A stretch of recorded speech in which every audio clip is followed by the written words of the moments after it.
Hey everyone, want to talk today about calling your shots. Now, if you've never heard that before, it's going to be kind of an interesting topic for you, but it's something that can be super helpful. This is something that a lot of people are starting to use a lot more of, a technique to really be able to hone in on their shooting skills and just be able to really get feedback on what they're doing and really correct some stuff. It's definitely easier said than done.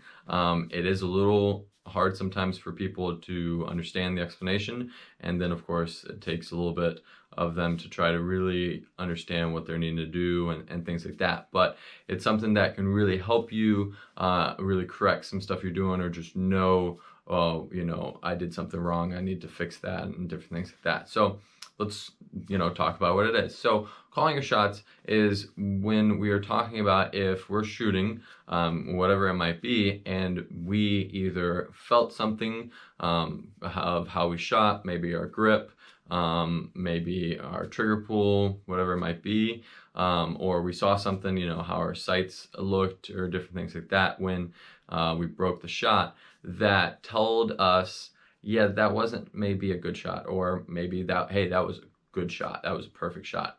I'm good with that shot. It felt good, it looked right, it's going to be a good, and we look at the target and sure enough, it was a good shot.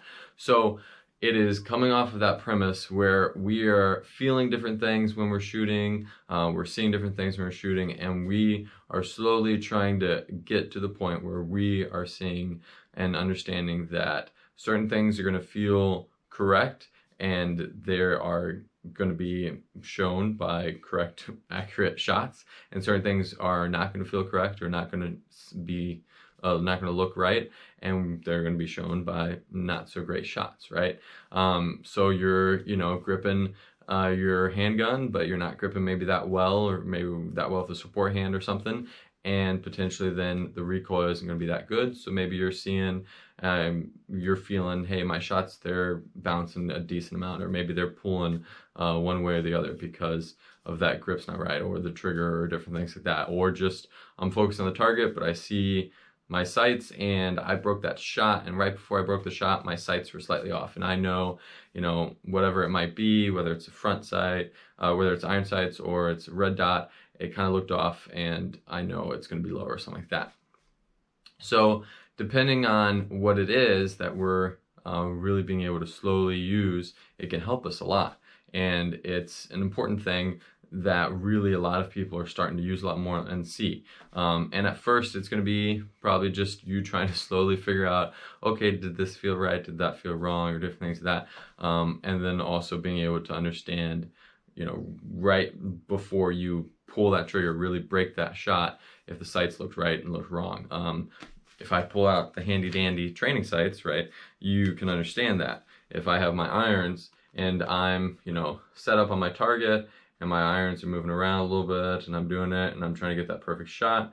Okay, they lined up, and I pull the trigger, and then it moved like that, and I saw that movement, I'm gonna know, hey, that shot was probably down here somewhere, right?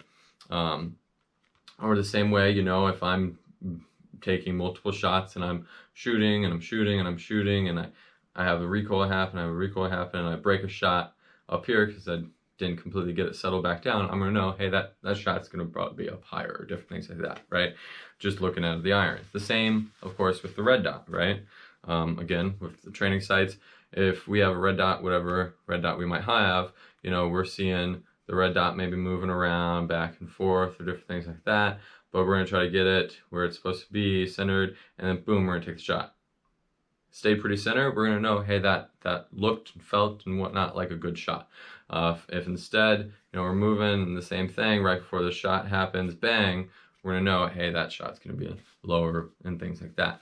And we're just slowly seeing that, slowly but surely, how we can really figure out how we're shooting, what's really some things we need to work on, because in turn, that really is showing us, not just in the moment, hey, that was what I did wrong with the shot, but once we start looking at this more, and we start getting this feedback and looking at it multiple times, whether it's, a long range day, and so we're shooting a lot, and we're looking at it consistently throughout the range day, or multiple range days, we can see, hey, this is something I need to work on because I'm not getting a good grip and resettling my gun back down flat before I take the next shot, or I'm getting a good grip and it's ripping, you know, the low left or the low right or something like that, or anything else. And then we can see that, and that's something that we can correct then for future range days as well as for our dry fire and stuff like that. Something cool that then people, once they're really getting more into it and understanding it, they're not just saying like when they shot like bang, like, oh yeah, that kind of felt like a little high, or okay, that kind of felt. They're actually taking, you know, a set of shots or different things like that, and they're actually predicting it before they look at the target. They're predicting like, these are where my shots are. So what I mean by that is whether, say you're shooting the good old B8, right?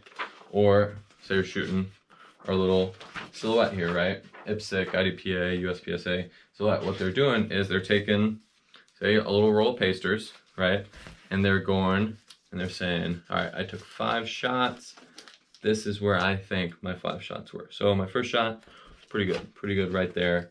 Second shot, I didn't quite settle it. I think it's just gonna be a little high. My third shot, because of that, I tried to settle it real hard and I drove it down. I think it's gonna be a little low. And then my fourth shot, I didn't feel right with it. It kind of came off a little bit left. I think it's gonna be maybe over here on the edge. And the fifth shot, I was able to bring it back, and it's gonna be right there, a little low. And they're doing something like that. Obviously, that's a bunch of reps, and at first, you know, if you're starting to do or try to do this as well, you're maybe not gonna be exactly right, or you're gonna be a little off, and it's okay. And you know, maybe you're not exactly remembering like, this was my first shot, this was my second shot, or things like that.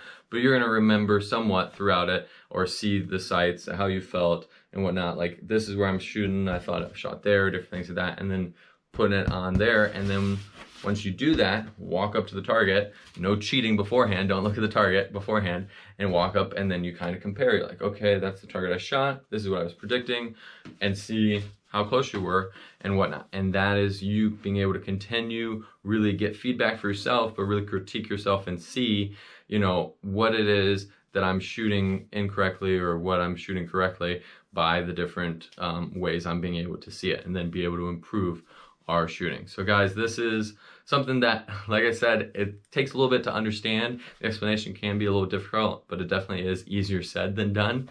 But guys, this is something you definitely work on. Calling your shots for all your shooting and everything else will definitely help with bettering your reactive defense.